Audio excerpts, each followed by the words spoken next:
So what if I said in order to get to 1800 over the board playing strength, you don't need hundreds and hundreds of chess books. In fact, you need just two. Two books. Well, that's what someone told me when I was training chess, and in this video I'm going to go through those two books, which I've got right here on my desk, and give my opinions on that opinion. Stay tuned.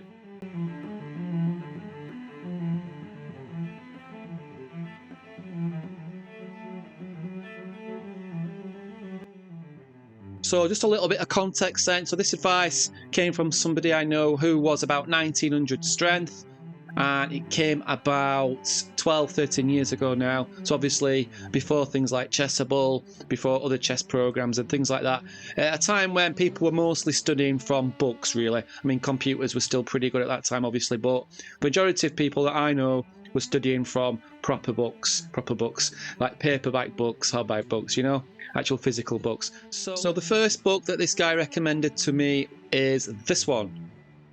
The Polgar brick book, as it's known in popular circles, I believe. So there are 10 million positions in this book, it seems like. There are actually 5,334 checkmating problems, and they go from mates in 1, mates in 2, and mates in 3. So obviously the first bit of advice was to study tactics, lots and lots of tactics, checkmate tactics, basically.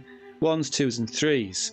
So that was his advice, and I did have this book. Obviously, I've got it here. You can see I did go over this book. I did skip the mates in 1, but went over many of the mates in 2, many of the mates in 3. So I think the first piece of advice there is, you know, study tactics, right? And this book is good for mates in 2s and 3s. It's good for mate tactical patterns.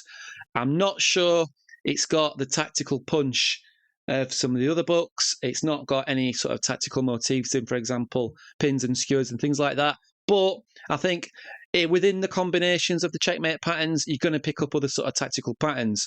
So basically, the advice to study masses of tactics, I think, is a really good one.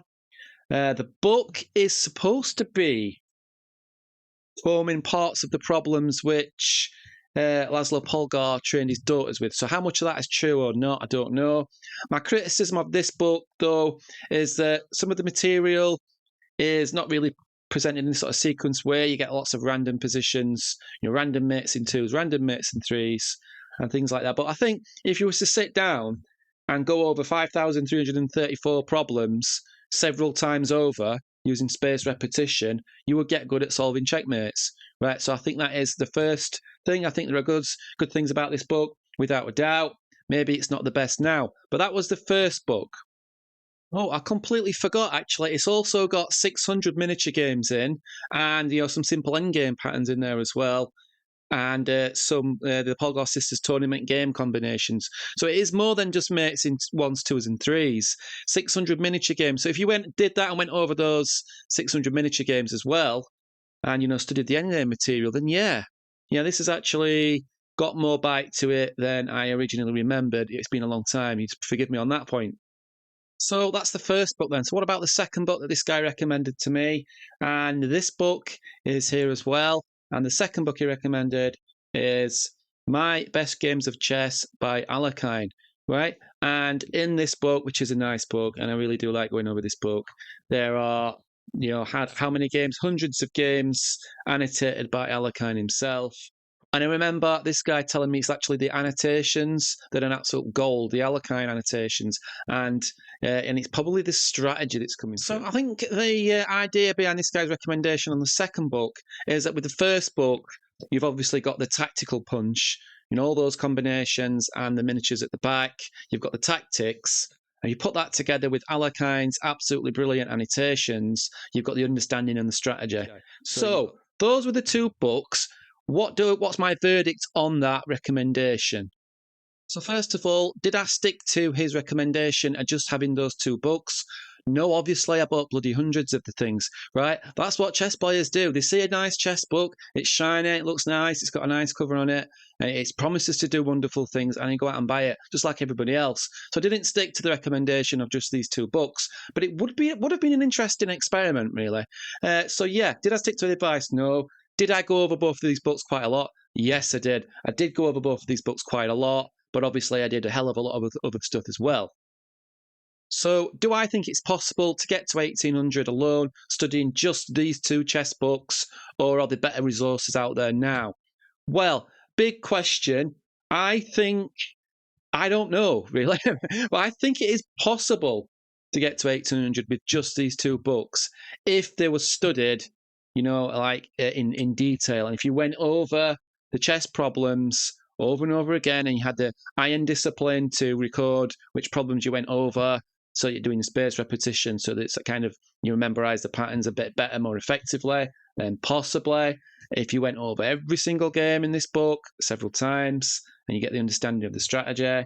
Same with the Polgar miniature games at the back of this one. If you just exclusively worked on these 2 books, and obviously you went out and played chess and you reviewed your games, playing was one aspect. This guy was talking about just the studying aspect. Could you get to 1800? I think possibly. I think there's an argument to be made that yes, you could do that. I think that could definitely work because you've got the tactics and you've got the strategy, you've got the end game understanding through this book, you've got the opening understanding through this book, middle game strategies through this book, you've got the tactical nous and the tactical strength through the other one. However, are there better ways of doing it? Do you have to stick to just 2 books? No, I don't think so. Obviously, I think you could choose other books as well. You could delve into the openings. You could buy my courses. I don't know. You could do other things. I don't know, to supplement that. I'm not saying go out and just buy these 2 books, but it was an interesting experiment, really. I didn't really experiment because I went off piece on it, but I think it would be an interesting experiment if someone out there was beginning chess and there was playing chess, reviewing the games, and there was only studying these 2 sort of books.